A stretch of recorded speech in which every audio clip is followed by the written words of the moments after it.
North Korea hotting up.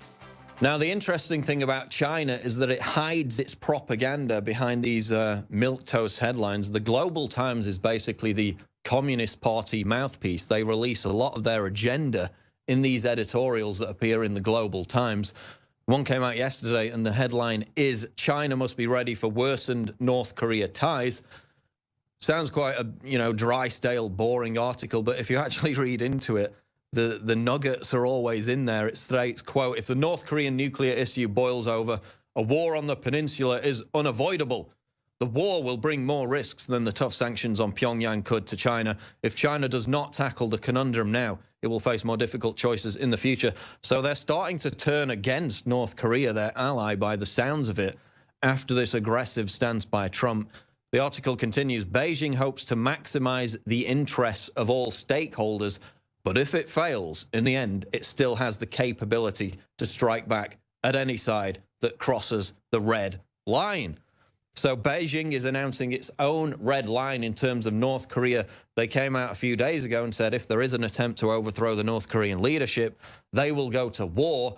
Again, they always put out these statements, very aggressive statements, in their official mouthpiece. Nobody really picked this one up, but they're basically saying they have a red line and they're moving closer towards it as regards North Korea.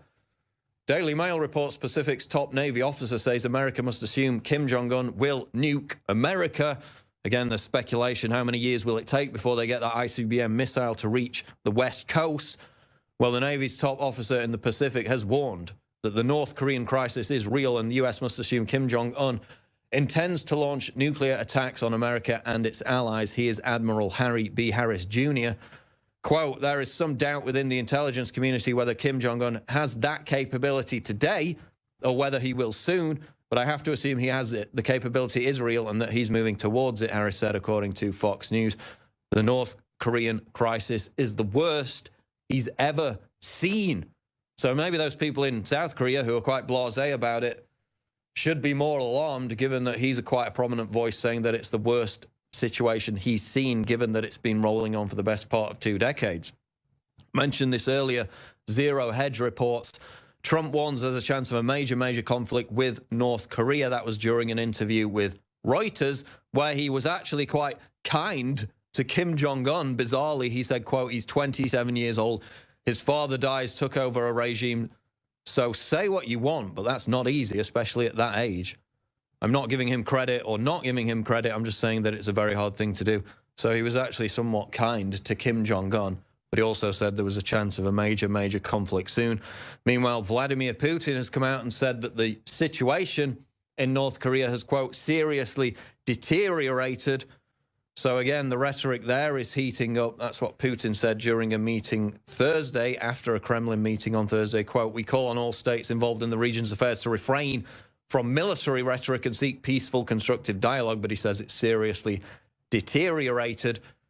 The Sun reports Kim Jong-un ready to send army of up to 500,000 women soldiers to the front line. That'll probably be celebrated by feminists across the world if war with the U.S. erupts. North Korean leader Kim Jong-un is ready to send up to 500,000 women soldiers to the front line if the war with the U.S. breaks out. According to defectors' estimates, battalions of female soldiers took part in the nation's biggest ever live firing exercise to mark the 85th anniversary of the military's creation this week. Of course, they keep saying whenever there's an anniversary of the military or of the founder of the country that that is going to mark the 6th nuclear test that will then lead to a U.S. military strike on North Korea. It hasn't happened yet, and that can only be a good thing as we seek to de-escalate these tensions in the region. Battle of Berkeley yesterday, which didn't actually happen because the Antifa chicken-necked cowards didn't show up, and the rally was peaceful. Imagine my shock, they don't show up and it's actually peaceful. Some kind of coincidence there. So we're going to talk about that. We're going to talk about Bill Nye, again, with his social justice hysteria, with his Netflix special right now. There's actually a clip from his 1996 show, which I saw earlier today, where he was talking about how there's an XX chromosome and an XY chromosome. There aren't more than 2 genders, which is interesting given what he's saying now. But we've got Leanne McAdoo in studio. Leanne, let's talk about Berkeley. Mario Savio. And there actually there's a monument in Berkeley dedicated to him, which says, quote, the most beautiful thing in the world is free speech, the people at Berkeley now don't seem very dedicated to that idea, do they? Right, exactly. And I've actually got a clip. If we can get it ready, I would love to just remind people where this fight to honor free speech on campus, where it all began. Just kind of giving you a little history. These students were actually fighting against their super conservative administration, demanding that they bring in more liberal speakers. And that was at a time when they would shut down, they say, this is the campus, you don't have free speech rights here, you don't have free access to the First Amendment. So these students were like physically fighting and getting violent to bring liberal speakers onto their campus. And now, of course, we can see the exact inverse is going on. But let's take a little, walk through history there with this very famous speech on the Sproul Hall steps. And so we can see these are the same sort of activists now who have gone on to become these liberal professors who are still kind of pumping out this, throw yourself against the machine, tell it it won't work if we'll throw ourselves against the levers, and we're not your product, you can't buy us. So very powerful, but it's interesting to see how it's completely now flipped, and that they are using that same power to silence any conservative voices on campus. Well, it's like Bill Maher said, it was the cradle of free speech. Now it's the cradle for crybabies. But we have the perfect antidote, and you're wearing it right now. Yes, I'm one of your groupies here with the conservatism is the new counterculture, and that's exactly it, because we can see, how things have completely flipped over to now we have students actually throwing themselves against the machine there at Berkeley, and these are your alt-right people. We've got, Baked Alaska coming up. Lauren Southern there yesterday made some very good points when she was on the live stream with us. Just that this is so important for people to stand up for the First Amendment, regardless of what side of the issue you're on, because it affects all of us. And it's not about aligning yourself to a certain political party or a certain president, because presidents, they come and they go. But our fundamental rights, we have to preserve them. The government is not going to protect them for us. So just like we see decades ago where the liberal students are having to fight to be heard and fight to have access to free speech. Well, now it's flipped, and it's gone the other way now. Conservatism, that's the new counterculture.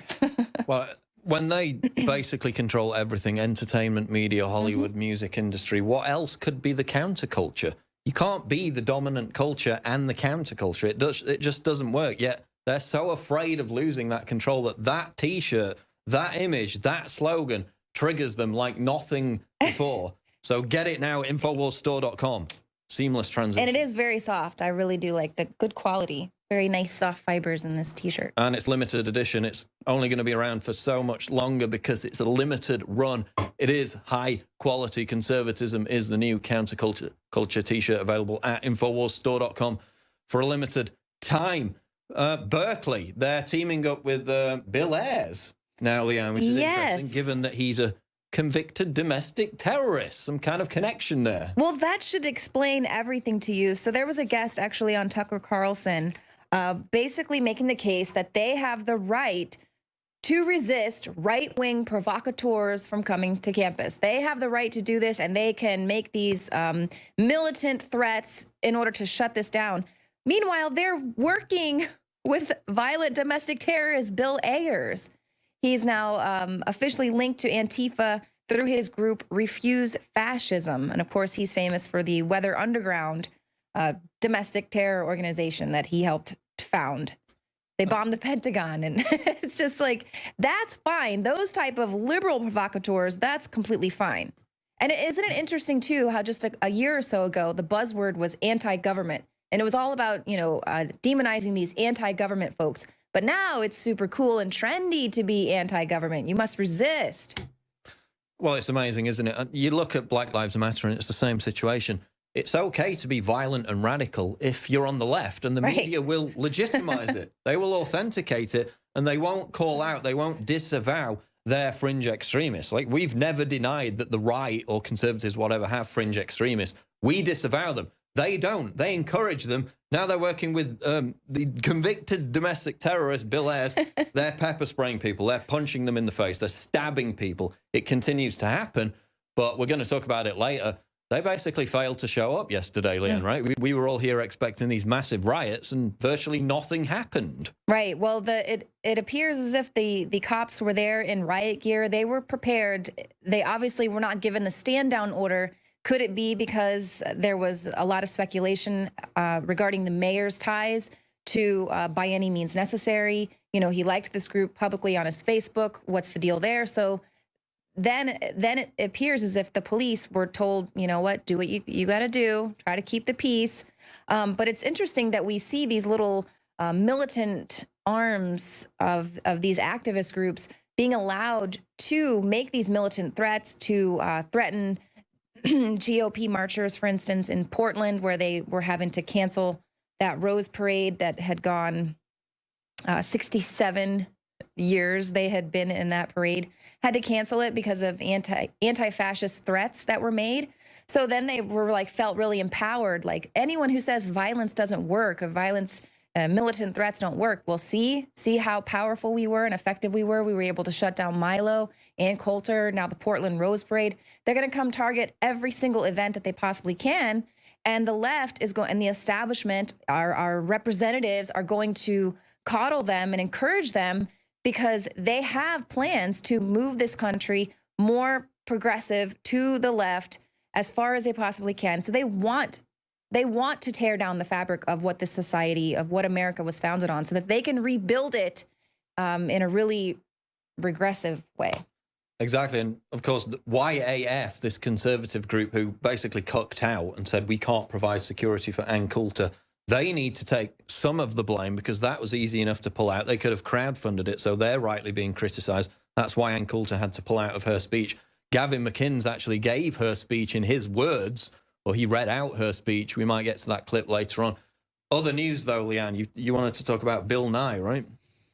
Yes. Well, and this is something that's interesting as well. Ben Shapiro is trademarking it, the science, because it's the new science of the left. It's this cult, this religion of the left is their science that they've got. So now Bill Nye, you know, it's not enough that he's got his gender spectrum music that he's put out, but now he's also suggesting that in order to save the world from climate change, we might want to punish people in developed countries for having too many children. Even though we're basically having no children at this right. point. It's falling off a cliff. It's a demographic suicide. Right. That's why they're having to import so many people from other countries to help revitalize certain areas, because there's just the birth rate is down in Western countries. And they're basically like, oh, people in Nigeria, they hardly emit any carbon dioxide. Yeah, because they've got no standard of living. They've got no quality of life. They want everybody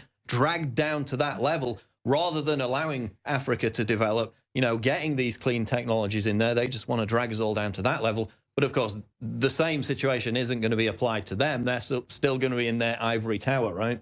Right. And this is, I mean, and this is what is just so insane. Bill Nye is not a scientist, okay? He's a comedian. Why is he being paraded out to teach us now about the gender spectrum? My Sex Junk is the music video.